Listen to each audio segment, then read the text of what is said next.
আসসালামু আলাইকুম ভিউয়ার্স, আমি আসছি এখন সবজি দোকানে। সবজি লোন সবজি কিনতে আসছিলাম সবজি বাজারে। এদিকে যাবেন না? সবজি কোনটা লইবেন?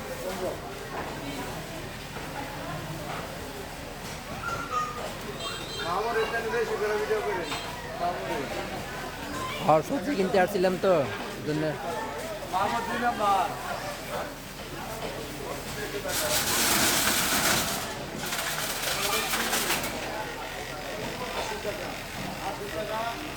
ক্যামেরাটা ক্লিয়ার আসছে? আমার ওড়ে না। না না, এটা হলো সবজি বাজার।